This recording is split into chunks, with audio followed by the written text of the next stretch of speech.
Les journalistes accoucheurs de vérités diverses, pertinents et rusés, sans langue de bois, cultivés, nécessaires pour des journalistes.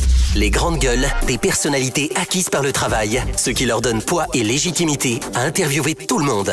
L'épopée des grandes gueules ou le socle de la liberté d'expression en Guinée depuis plus de 10 ans. Et merci à vous qui nous rejoignez, mesdames et messieurs, sur cette antenne. On en vient à notre deuxième sujet, évidemment.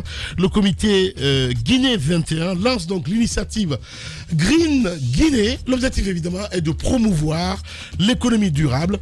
Les 22 et 23 juin prochains, donc, le comité tient à Conakry un colloque sur la finance, il faut le rappeler. On essaie de comprendre ce matin avec, évidemment, M. Bangoura, Mohamed Bangoura Banks, président donc, du comité Guinée 21. Il est avec nous dans ce studio, mon cher Jacques, à qui nous disons bonjour Banks et bienvenue. Salut Lamine, bonjour cher chroniqueur des grandes gueules et bonjour à vos auditeurs et téléspectateurs bien sûr. Alors le comité 21, c'est pour quel objectif c'est pour atteindre quel objectif dans l'immédiat puisque vous mettez en avant l'économie durable? Et pourquoi d'abord le nom comité 21? Comité 21, donc c'est une ONG que j'ai créée l'année dernière avec pour objectif de participer à la transformation du pays, pour permettre au pouvoir public, mais également aux acteurs du secteur privé, la société civile bien sûr qui fait beaucoup de choses, mais également les influenceurs, les personnes qui sont les plus suivies, pour les inviter à faire attention, à s'intéresser davantage aux questions de durabilité. On vit dans un monde où les défis sont nombreux. Mais aujourd'hui, les défis les plus importants sont les défis environnementaux. Ça ne veut pas dire que les défis sociaux ou économiques ne le sont pas. Mais les défis environnementaux sont importants pour des pays comme les nôtres qui tirent l'essentiel de leur potentiel de la nature, donc de l'environnement. Donc pour nous, au niveau du comité 21 Guinée, il fallait donc mettre l'accent sur cette approche. Alors pourquoi comité 21 Guinée? Parce que j'ai travaillé au comité 21 qui est... une plateforme multi-acteurs qui est l'une des plus reconnues en France, qui justement vise à atteindre plus ou moins les mêmes objectifs que nous sommes assignés. Et donc, à la fin de ma collaboration au sein du comité 21, donc, 21, c'est 21e siècle, c'est ça? 21e siècle, oui, bien sûr. C'est comité, en fait, le vrai nom, c'est Comité français pour le développement durable et l'environnement. Et donc, le nom en cours, c'est 21 comme 21e siècle. Donc, nous, on a pris Comité 21 Guinée parce que on a voulu aussi permettre à la Guinée de tirer profit des ressources, de l'expertise et surtout du réseau du Comité 21 en France, qui est l'un des acteurs, comme j'ai dit, les plus importants, avec plus de 400 adhérents, des organisations, des ministères, bien sûr, tout ce qui est secteur privé, grosses entreprises, donc les collectivités territoriales. Voilà. Donc, dans un pays qui produit très peu de richesses, on ne produit pas de richesses. Comment faire comprendre les enjeux de l'économie durable? Ah, ça, c'est qui est effectivement important. C'est une bonne question. C'est une bonne question. J'ai pas la réponse, mais ce dont je suis convaincu, c'est que on doit d'abord regarder nos avantages comparatifs. C'est-à-dire, la Guinée, c'est quoi? La Guinée, c'est d'abord le Guinéen. Ensuite, c'est la nature que nous avons. C'est bien sûr notre histoire, c'est notre culture, mais c'est également les ressources humaines, c'est-à-dire ce qu'on peut apporter, mais c'est également le bilan de ce dont nous héritons. Une fois qu'on a regardé ça, on regarde à partir de ce moment où nous pouvons être performants, où nous pouvons subvenir à nos besoins, dans quel domaine on peut être devant, dans quel domaine on peut être à la traîne, et en fonction de ça, on s'organise. Tout demande de l'organisation. Et cette organisation, elle ne vient pas par une baguette magique d'un leader politique, parce que je vous ai entendu poser beaucoup de questions à l'homonyme de ma maman, que je salue de passage. Les grandes gueules. Donc, pour moi, ça vient pas d'une seule personne, fût-elle intelligente ou dotée de dons surnaturels. Ça vient de la concertation, ça vient de l'intelligence collective, de la capacité que nous avons à ensemble nous retrouver, à discuter, à voir dans quelle mesure on peut privilégier ça par rapport à autre chose. Une fois qu'on l'a, bien sûr que, pour terminer, on ne va pas arriver à une situation où tout est rose, mais on va arriver à une situation d'amélioration et de préservation. Oui, c'est clair que les perturbations climatiques poussent beaucoup aujourd'hui, surtout les pays occidentaux, à engager cette lutte, et souvent en direction de l'Afrique, qui est considérée comme un continent qui ne pollue pas comme d'autres grands continents. Alors qu'est-ce que vous répondez à ceux qui pensent que d'autres sont en train de polluer et s'enrichir et on demande à l'Afrique de stopper? Absolument. Alors, sincèrement, de toutes les questions, c'est celle-là que j'adore le plus. Vous savez pourquoi?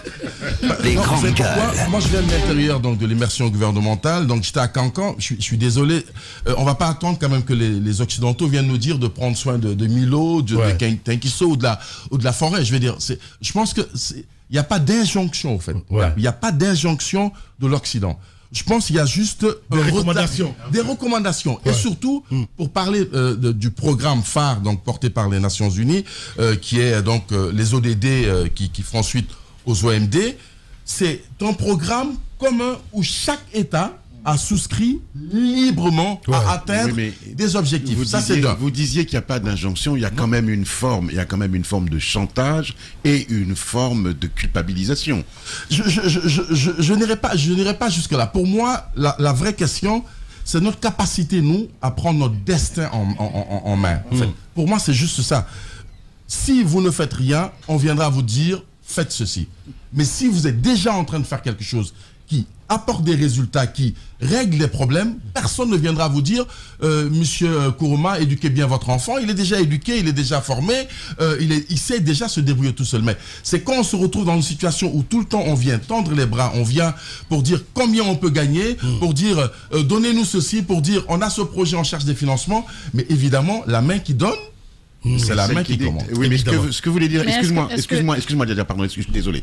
Juste là. Ce que vous voulez dire, Ahmed, c'est que l'Europe s'est développée par l'industrialisation à outrance. Ce qu'on a appelé les 30 glorieuses années, etc. Bien sûr. Pourquoi l'Afrique ne pourrait pas justement, parce que le passage obligé pour notre développement économique serait justement de passer par une industrialisation. Alors je pose une seule question. Quel est le modèle que l'Afrique veut? Les grandes gueules. À vous de répondre. Mais non, j'ai pas. Moi, je suis pas dirigeant africain. C'est vous qui proposez. Mais non, mais moi, ce que je propose. Voilà. Moi, j'ai ma petite idée. Moi, j'ai ma petite idée à l'échelle du comité 21 et je vais en profiter pour la partager avec vos nombreux téléspectateurs et auditeurs. Moi, ma petite idée, c'est d'abord qu'on conçoive, nous, notre modèle de développement. Pour moi, il faut qu'on sorte de vouloir faire soit du capitalisme ou aller dans le libéralisme. Pour nous, d'abord, on doit, comme j'ai dit au début, qui sommes-nous? Quelles sont nos valeurs? Quelles sont nos cultures?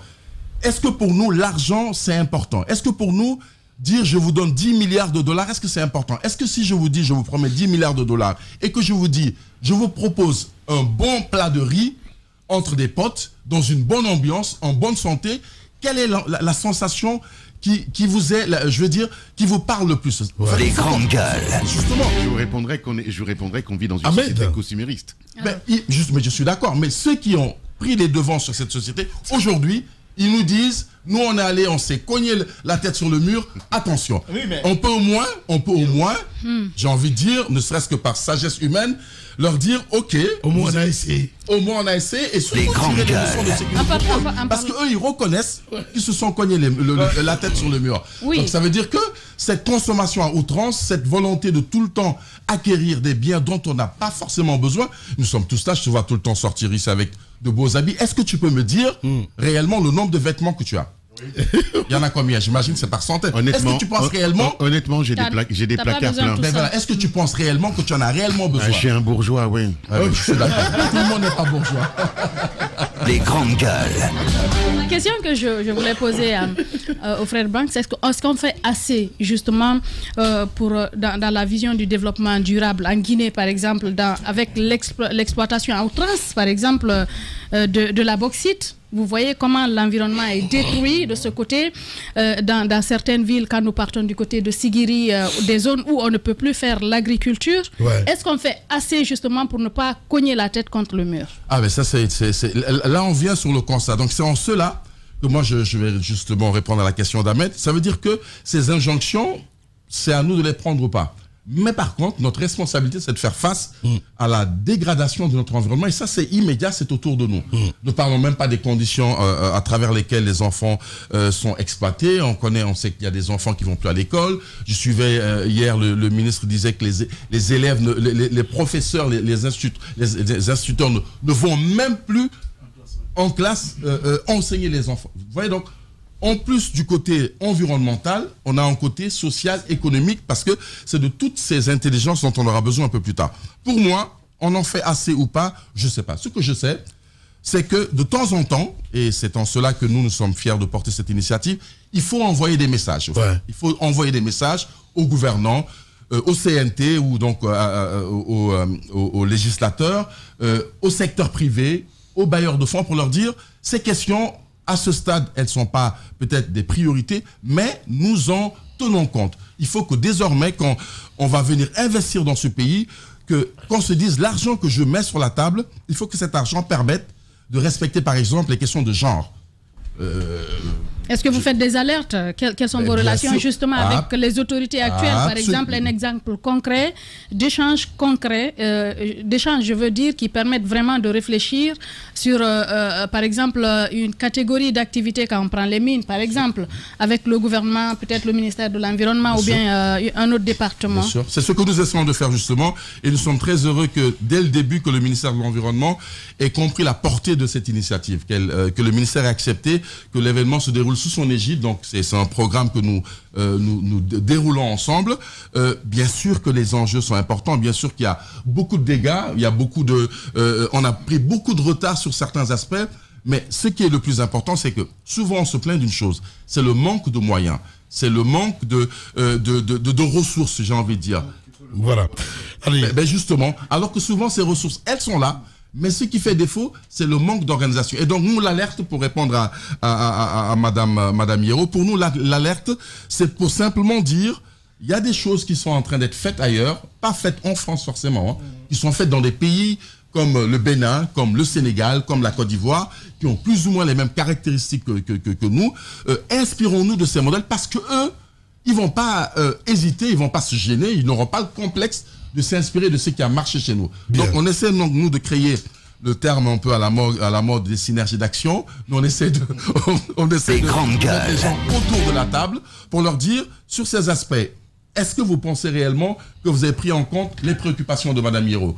Mais si vous n'êtes pas sur la table, je suis désolé, Madame, personne ne prendra compte de vos préoccupations. Donc l'idée justement à travers ce forum, c'est d'identifier deux axes. Le premier axe, donc, c'est la finance, parce que tout vient de là. Si la mine dit que l'argent qu'il met ici, il va l'orienter que pour permettre à des jeunes talents d'émerger, ben, les jeunes talents vont émerger et c'est ce que nous constatons. Mais s'il avait dit que cet argent, je vais le faire pour détruire, donc pour créer des problèmes dans ce pays, on aurait beaucoup de problèmes dans ce pays. Donc, celui qui met l'argent, c'est lui qui décide de là où il veut que l'argent serve, soit impactant. Donc ça, c'est le côté finance. Et l'autre volet, c'est la partie mine. Parce qu'on est dans un pays où j'ai envie de dire, le secteur extractif, c'est près de 30-35% du PIB de notre pays. Mais qu'est-ce qu'on en fait?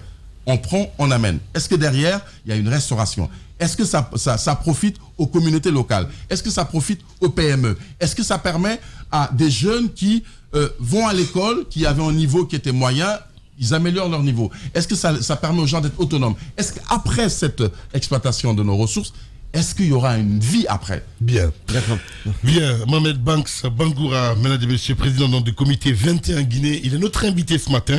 On parle évidemment de cette initiative Green Guinée. Allez-y. Alors, ma question vient d'un élément de votre développement tout à l'heure. Est-ce que derrière, il y a la restauration? Les mots sont ce qu'ils sont, les messages sont ce qu'ils sont, mais est-ce que vous avez des actions concrètes qui accompagnent vos mots? C'est ça. Alors ça, c'est un point, c'est l'un des objectifs de ce colloque. En fait, c'est pas simplement de dérouler, si vous voulez, une sorte de constat, de dire ce que tout le monde sait ou ce que tout le monde est censé savoir. Ouais. Le but, c'est de dire, à partir de ce qu'on sait, qu'est-ce qu'on peut faire. Et c'est en cela qu'on a invité donc un certain nombre d'experts. On a fait appel à des experts nationaux parce qu'ils existent au fait. Donc pas que les constats en fait. Non, pas que les constats. Bien sûr qu'on part d'un constat. Ouais. Des grandes gueules. On déroule ce qu'on appelle des toolbox, donc des boîtes à outils ou des études de cas pour permettre à chaque acteur du secteur minier. Donc votre action consiste tout simplement à susciter le débat et puis derrière vous faites des recommandations. C'est ça. Vous n'êtes pas une ONG. On fait pas des recommandations. C'est-à-dire les recommandations viennent des acteurs. Oui, les recommandations viennent des acteurs, mais vous n'êtes pas une ONG qui intervient sur le terrain pour faire face à ces questions. Ça, c'est à un autre niveau, en fait. Nous, notre intervention, parce que là aussi, le but, c'est pas de tout faire. Les grandes gueules. Il y a des ONG qui vont sur le terrain, Mais nous, on est dans la partie conception, dans la partie influence, dans la partie recommandation, dans la partie, j'ai envie de dire, stratégique. Parce que le but, envoyer des gens sur le terrain, c'est bien beau, mais si les réalités ne sont pas prises en compte, si cet impact ne peut pas réellement permettre à un plus grand nombre d'en bénéficier, on peut considérer que le forum sur la chaîne des valeurs, donc qui va porter sur les mines, il regroupera des personnalités de quelle qualité, puisque cela aussi compte. Vous pouvez bien avoir autour de la table peut-être des sociétés minières, mais si vous n'avez pas là des populations impactées qui peuvent exprimer, comme vous le disiez tout à l'heure en prenant l'exemple sur Madame Miro, et bien entendu vous allez avoir des réflexions qui viennent d'en haut sans prendre en compte les réalités d'en bas. Mais je suis entièrement d'accord avec vous. Le but, c'est pas de réunir simplement les grands acteurs. Le but, c'est... On parle là de développement durable. Donc, ça veut dire qu'on prend quand même le soin de tenir compte d'un certain nombre d'acteurs et de facteurs. Les premiers acteurs, évidemment, sont ceux qui amènent les moyens, sans lesquels c'est difficile de parler d'exploitation.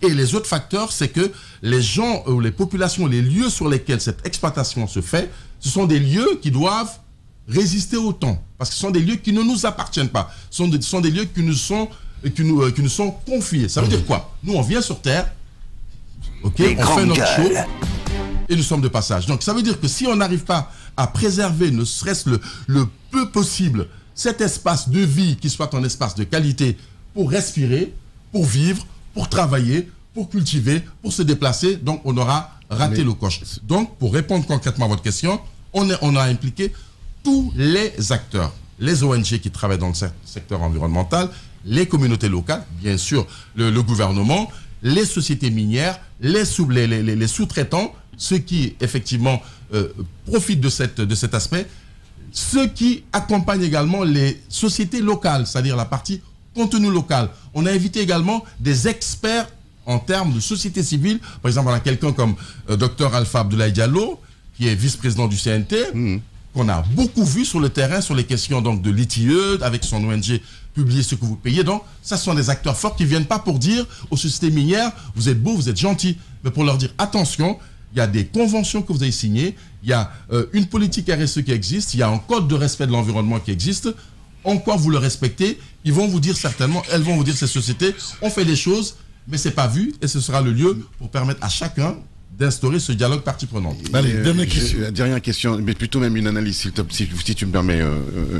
J'ai quand même un problème.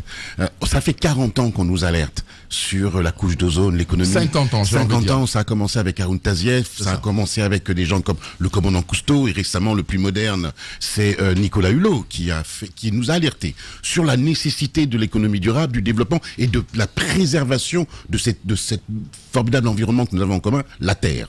Très bien. Mais comment se fait-il, par exemple, prenons le cas de la Guinée, pour que nous soyons conscientisés, il nous faut une formation. Ça veut dire qu'il faut des écoles qui soient dédiées à l'économie durable. C'est important que, justement, ceux à qui on va laisser cette planète, ça soit éduqués dans ce sens-là. Première question. Et deuxièmement, bravo pour cette initiative. Merci, mais j'ai pas envie de me faire l'avocat du diable. Félicitations. Merci. Mais dans un pays où le Rwanda, il y a 3, 4, 5 ans, a interdit le plastique. Aucun sac plastique ne rentre sur le sol rwandais. Mieux que ça, ils ont fait justement du développement durable en exigeant des sacs recyclables. Dans un pays, il y a eu la volonté politique de le faire. Pourquoi c'est pas possible en Guinée? Pour enchérir. Pourquoi c'est pas possible en Guinée aussi? Nous tendons la main à l'Amérique. Quand vous achetez une banane aux États-Unis, on ne met pas dans un plastique, on met dans 2 plastiques. Comment est-ce que vous expliquez tout cela aussi? C'est pas moi qui vends les bananes. Je pense un vendeur de bananes et je suis pas américain. Non, mais parlons juste de l'eau, par exemple, les sachets en plastique que je vois sur. Mais je suis entièrement d'accord. C'est bien de dire. Mais je suis entièrement d'accord. Mais je vais commencer par la première question. Alors, nous, cette lecture, nous l'avons faite aussi. C'est pourquoi, au moment où nous sommes en train de parler, nous sommes en train d'enregistrer une émission. Télé, j'espère bien que mon cher ami Lamine acceptera bien de la diffuser sur Espace, qui est l'espace, j'ai envie de dire, privilégié pour sensibiliser, influencer positivement les masses. Donc on est en train de produire cette émission à l'université Gamal Abdel Nasser. Parce que pour nous, effectivement, ces questions, ce n'est pas des questions de bureaucrates. Ce sont des questions de jeunes, parce que cette terre, nous allons la leur céder. On espère que ce soit le plus tard, bien sûr, possible. Mais on compte bien leur CD, n'est-ce pas, Antoine? Les grandes gueules. Elle est belle quand même, la vie. Hein, elle est belle, la vie. Hein. Moi, j'ai vécu un peu de temps. Elle est belle, la vie. Profitons de la vie. Ouais, parce que, en fait, Antoine, quand il est calme, moi, ça m'effraie. T'as tout compris. Je sais pas si je suis le seul, mais j'ai l'impression d'une sorte de calme avant la tempête. Donc, je négocie. Exact. Je négocie ma sortie, on ne sait jamais. Hein, j'ai envie que mon forum se tienne bien. Donc là, il faut être stratège un peu. Les grandes gueules. Donc je disais. Quand il est calme, c'est pas bon. Quand il est calme, c'est bon, je veux. Donc je préfère bien bouillant comme ça. Mais c'est pas grave. Peut-être aussi, bon, c'est bientôt les vacances. On sort d'une année d'une saison un peu rude. Donc, pour revenir à ce que je disais, pour nous, les jeunes doivent s'approprier ces questions. Et pour nous, pourquoi on le fait à l'université Gamal Abdel Nasser, on a déjà fait des actions à l'université française, à l'université Mercure, pour que les enseignants, le corps professoral, puissent intégrer ces questions dans leur programme. J'ai fait une étude, moi, en France, il y a 2-3 ans. Laissez-moi vous dire sur ces questions, la Guinée n'est pas forcément en retard, en fait. Il y a un mouvement qui se crée parce qu'on se rend de plus en plus compte que ça doit intégrer les cursus. Donc, je pense que c'est pas trop tard. Déjà, le fait que l'université Gamal Abdel Nasser ait accepté qu'on tienne cette émission là-bas veut dire qu'ils ne sont pas contre, ils aimeraient bien. Mais là aussi, c'est en cela que nous sommes fiers de cette initiative, c'est que si rien n'est fait, ben rien n'est fait. Il faut qu'il y ait des gens qui se lèvent. Je sais que vous le faites ici, vous sensibilisez les populations sur ces questions. Donc, pour moi, c'est essentiel. Pour revenir sur le modèle du Rwanda et donc du plastique, il faut des décisions fortes. Mais laissez-moi vous dire que si vous ne proposez pas d'alternative, vous ne prenez pas de bonnes décisions. Ça ne marche pas. Je veux dire, les gens, ils ont envie de boire. Et on sait l'état de notre pays en matière d'eau. Je veux dire, il n'y a pas d'eau ou l'eau qui vient au robinet n'est pas forcément l'eau qu'on aimerait tous boire. Mais il faut bien qu'on boive pour vivre, on est bien d'accord. Mais où est-ce que je vais trouver l'eau? Est-ce que, en termes de coût, est-ce qu'en termes de technologie, est-ce qu'on peut supporter qu'on amène une machine recyclée, qui va recycler donc soit du papier ou un truc, ok, mais combien ça va coûter? Et s'il le répercute sur le prix de l'eau, est-ce que nous, on pourra l'acheter? Mais donc, ça, c'est des... Non, mais je suis d'accord. Je suis désolé, mais c'est des réflexions... Je suis d'accord. Mais non, en fait, ce que je veux dire, c'est que faut pas simplement penser le changement comme une volonté. Il faut voir techniquement sur le terrain comment on peut... Ce qui est faisable. Comment cette adaptation, comment cette transition, comment cette transformation sont possibles. C'est pas facile, mais je suis bien d'accord que le Rwanda est un modèle dans ce sens. Les grandes gueules. Et je suis d'autant plus d'accord que le Rwanda, c'est un pays africain. Voilà.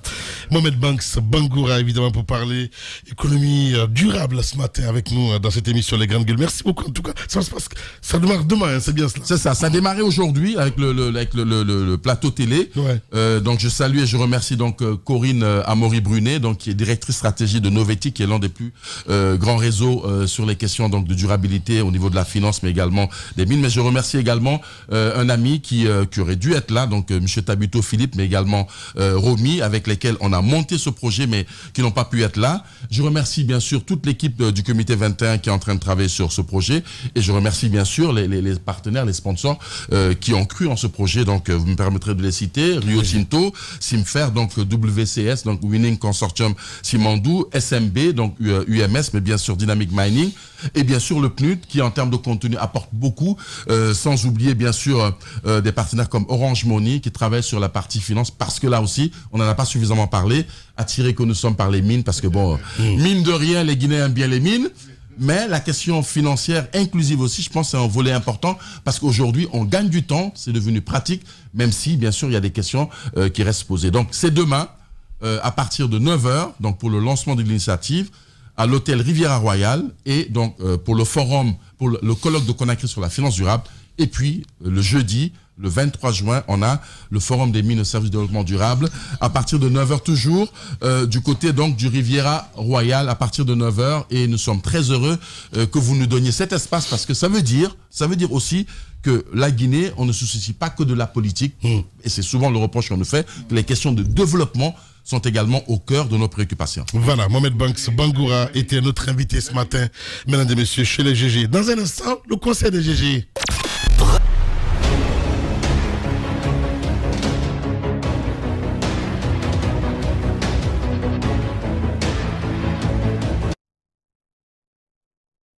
On parle ce matin baccalauréat unique des fouilles exagérées. Des fouilles exagérées qui frôlent des attouchements, du harcèlement, du viol. Parce que quand vous mettez vos doigts dans le caleçon d'une fille... Quoi?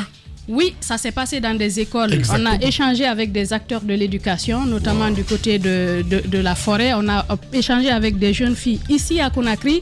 Je pense qu'on en a fait un peu trop. Quand vous demandez à une fille d'enlever son caleçon, vous touchez son intimité. Quand vous écoutez une fille qui dit qu'un surveillant lui a dit à ma fille, toi c'est facile de te surveiller parce que tu ne portes pas de soutien-gorge, vous touchez à son intimité.